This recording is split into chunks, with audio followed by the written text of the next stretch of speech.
നമ്മള് ബന്നാർഘട്ടേക്കുള്ള ആദ്യം നമ്മളൊരു ബുക്ക് ചെയ്ത് അപ്പൊ അവര് ഭയങ്കര ലാഗ് അടിച്ചു. നമ്മളത് ക്യാൻസൽ ചെയ്ത് രണ്ടാമത് ബുക്ക് ചെയ്തതായി. ചേട്ടൻ മാക്സിമം സ്പീഡിൽ നമ്മൾ ഒരു 11:15 ആകുമ്പോൾ എത്തിക്കാതാണ് പറഞ്ഞേക്കുന്നത്. 11:30 ആക്ച്വലി നമുക്ക് ടിക്കറ്റ്.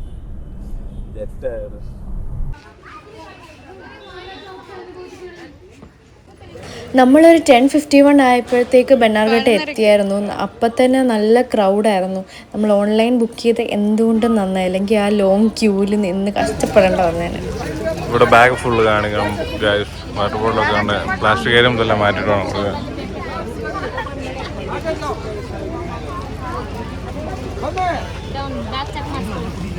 നമ്മൾ ഓൺലൈൻ ബുക്ക് ചെയ്തുകൊണ്ട് തന്നെ നമുക്ക് ക്യൂവിൽ നിന്ന് കഷ്ടപ്പെടേണ്ട വന്നില്ല. നമ്മൾ നേരെ എല്ലാം ഓൺലൈൻ ബുക്ക് ചെയ്തവരെല്ലാം ഒരുമിച്ച് ഒരു ബസ്സിൽ അങ്ങനെ കയറ്റി വിടുമായിരുന്നു. AC ബസ് ഉണ്ടായിരുന്നു, നോൺ AC ബസ്സും ഉണ്ടായിരുന്നു.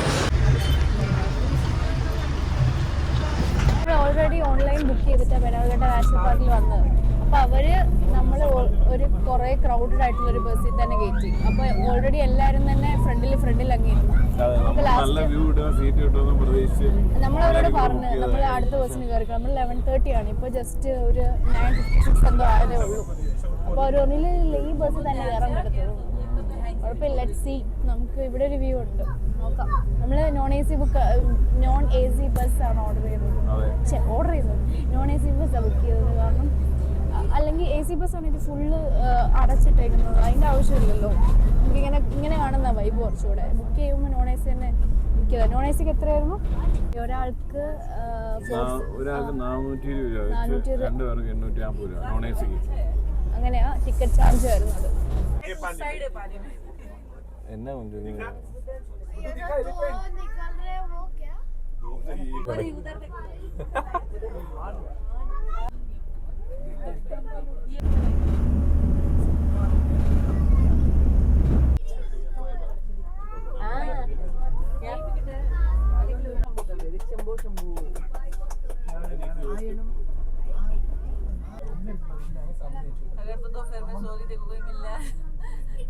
എല്ലാം കരടിക്കൂട്ടോ കേട്ടോ. ഗാലാൻഡ് പോലെ.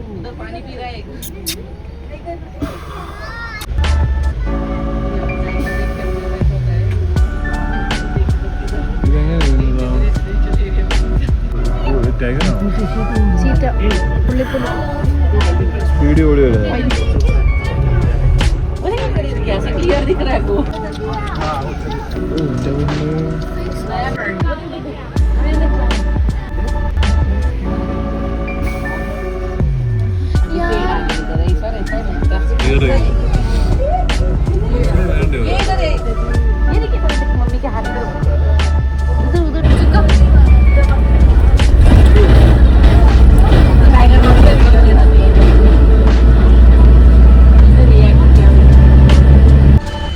ബസ് സഫാരി 1 hour ടൈം ഉണ്ടായിരുന്നു. അത് ശരിക്കും വേർത്തായിരുന്നു. ഇതിന് പുറത്ത് സൂ ഉണ്ട്, ബട്ടർഫ്ലൈ പാർക്ക് ഒക്കെ ഉണ്ട്. പക്ഷെ അതൊന്നും കാണേണ്ട ആവശ്യമൊന്നുമില്ല. അത് ബന്നാർഘട്ട നാഷണൽ പാർക്ക്. ബാംഗ്ലൂർ വരുവാണെങ്കിൽ മെയിനായിട്ട് വരാൻ പറ്റിയ ഒരു സംഭവമാണ് വൈൽഡ് ലൈഫും എല്ലാം. നമുക്ക് ഇപ്പം അവരുടെ വീട്ടിലേക്ക് നമ്മൾ പോണ പോലെയാണ്. മീൻസ് നമ്മൾ ബസ്സിൽ പോകുന്നു, അവരതിലെ കൂടെ തെരപ്പര ഈ ലൈനും നല്ല ബാംഗ്ലൂർ വന്നാൽ ബാംഗ്ലൂരിൽ ഭയങ്കര ദൂരമാണ്. ഒരു 40 kilometers, ഒരു 2 hours അടുത്തെടുക്കും. പക്ഷെ എന്നാലും ഇത് മിസ് ചെയ്യാതെ വിസിറ്റ് ചെയ്യേണ്ട ഒരു പ്ലേസാണിത്. നമ്മൾ കുറേ നേരം ഇവിടെ ഫോട്ടോ എടുക്കാൻ വേണ്ടി വെയിറ്റ് ചെയ്യുക. പക്ഷേ ഓരോരുത്തരായിട്ട് വന്നുകൊണ്ടിരിക്കും. ഇപ്പോഴത്തെ കുറേ പിള്ളേർ സെറ്റ് വന്നിട്ടുണ്ട്.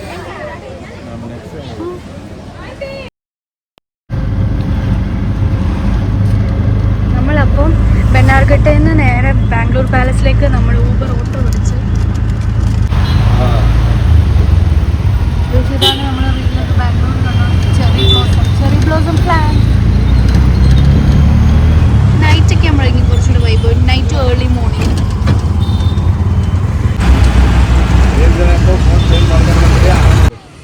നമ്മൾ ബാംഗ്ലൂർ പാലസിൽ ഫസ്റ്റ് ടൈമാണ് അല്ലേ ചുക്ക? ഒരു യൂറോപ്യൻ ആർക്കിടെക്ചറിൽ പണിതേക്കുന്ന, പുറത്ത് നോക്കുമ്പോൾ അത്യാവശ്യം നല്ല ഭംഗിയുള്ള ഒരു പാലസ്.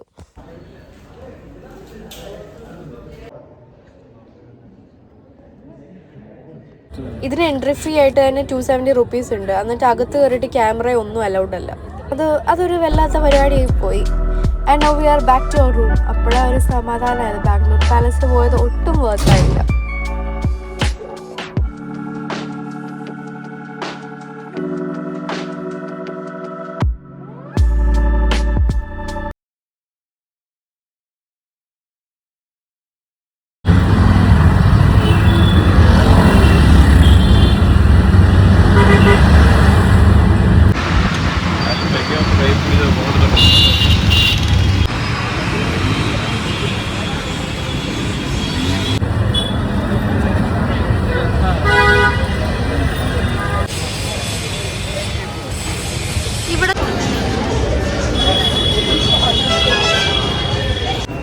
അങ്ങനെ നമ്മൾ ഫസ്റ്റ് ചേർച്ച് സ്ട്രീറ്റിൽ പോയിട്ട് ഷോപ്പ് ചെയ്യാൻ വേണ്ടി പോയതാണ്. പക്ഷേ പണ്ടത്തെ ബാംഗ്ലൂരിനെ പോലത്തെ ഷോപ്പിംഗ് ഒന്നും ഞാൻ അവിടെ കണ്ടിട്ടില്ല.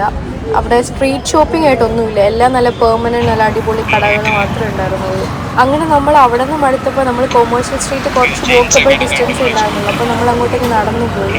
അവിടെ നിന്ന് ആദ്യമായിട്ടൊരു ഫുഡ് കഴിച്ചു.